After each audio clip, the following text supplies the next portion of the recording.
기도하시겠습니다. 사랑과 은혜가 충만하신 우리 하나님 아버지 감사합니다. 오늘도 우리를 사랑하여 주시고 오늘도 우리를 죄 가운데 살게 하시는 것이 아니라 주님께서 주시는 자유 안에 살아갈 수 있도록 우리에게 은혜를 베풀어 주시니 감사합니다. 우리에게 허락하신 자유로 우리가 우리 모든 몸의 지체를 죄 짓는 데 쓰지 아니하고 오직 하나님께 영광 돌리는 데 우리 인생을 사용할 수 있도록 이 시간 우리를 지켜보아여 주옵소서. 오늘 하루의 순간도 주님 앞에 의탁하여 드리옵기를 원하오니 주여 우리 삶 가운데 늘 동행하여 주옵소서. 감사드렸고 모든 말씀 살아계신 예수님의 이름으로 기도합니다. 아멘. 오늘 우리에게 허락된 하나님의 말씀은 창세기 25장 1절에서 18절까지의 말씀입니다. 창세기 25장 1절에서 18절까지의 말씀으로 아브라함의 후손전이라는 제목으로 오늘 말씀 증거하겠습니다. 오늘 본문 말씀은 이삭의 결혼과 아브라함의 죽음 사이에 있는 35년간의 시간, 즉 아브라함의 마지막 인생 여정을 다루고 있습니다. 여기서 우리는 하나님께서 아브라함에게 약속하신 모든 것들을 이루어 주신 것들을 보게 됩니다.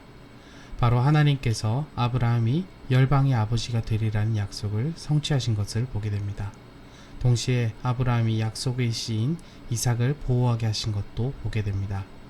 많은 아들을 얻게 되었지만 아브라함은 영적인 계보를 이탈하지 않도록 애썼던 것입니다.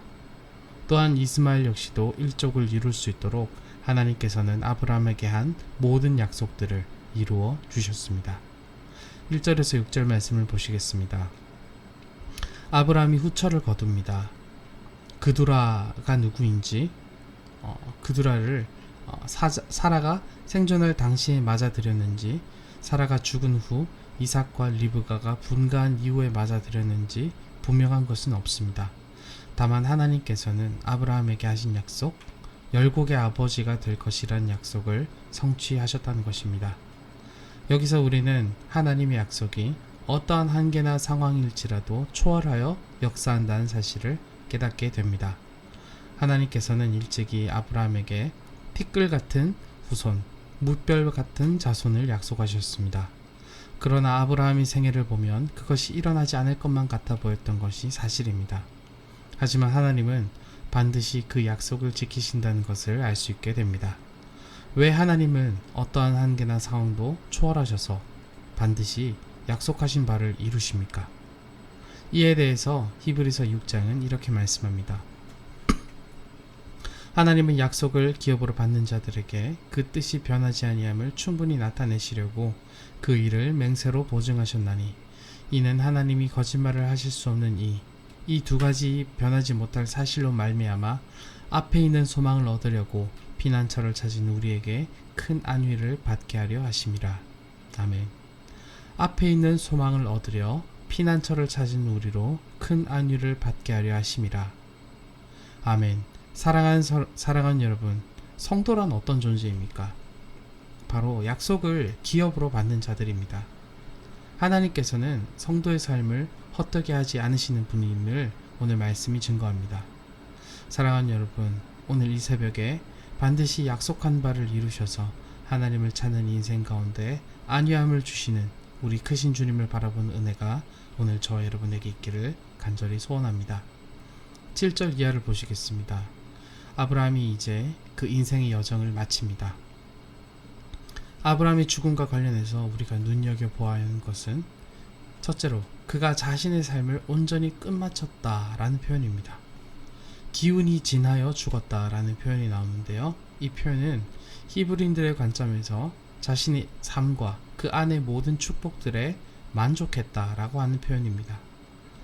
아브라함은 평생을 힘들고 어렵게 살았습니다. 실패도 많이 했고 실수도 했고 어떤 때는 하나님을 저버리기도 했습니다. 그럼에도 아브라함은 그럴 때마다 회개하고 하나님을 더욱 가까이 따라갔습니다. 아브라함의 이 모든 삶, 결국은 아브라함의 실수와 실패마저도 하나님께서는 섭리라는 이름으로 수렴하여 주셨습니다. 이 하나님께서 섭리라는 이름으로 수렴하여 주신 삶이 바로 이 기운이 지나여 죽었다라는 결론으로 귀결되는 것이죠. 이 땅에 생명으로 태어난 모든 삶들은 시작은 다르지만 결국은 한 곳으로 돌아가게 됩니다. 때문에 전도서는 그토록 장례식에 가서 배우고 생각해보라 라고 말했던 것입니다. 왜입니까? 부자나 가난한 자나 명성 있는 자나 무명한 자나 다 동일한 죽음을 맞이하기 때문입니다. 그래서 결국엔 하나님 앞에서 어떤 인생으로 평가받는지만 남아있는 것이 인생이 결론이기 때문입니다. 하나님을 믿는 인생이 복되다고 하는 것, 신앙인이 복이란 결국 마지막에 웃는 것이라고 하는 것이 바로 이 대목입니다. 하나님께서는 하나님을 따르는 인생의 마지막을 가장 아름답게 마무리할 수 있도록 이끄신 줄 믿으시길 바랍니다. 두 번째입니다. 그가 열조에게로 돌아갔다라고 하는 표현인데요. 이것은 그가 그의 친척이나 조상들과 함께 묻혔다는 것이 아닙니다. 그는 앞서 본토 친척 아비의 집을 떠나온 사람입니다. 그렇다면 이 표현은 아브라함 이전에 앞서서 주의 길을 따라 걸었던 믿음의 선배들의 길로 돌아갔다는 말입니다. 세 번째로 가나안 땅 헤브론 막벨라 굴에 묻혔다라고 하는 것입니다. 아브라함은 평생을 나그네로 살았습니다. 그러나 그는 그의 마지막을 그가 정당한 값을 치르고 산 땅, 하나님이 언약으로 주신 땅에 묻혔습니다.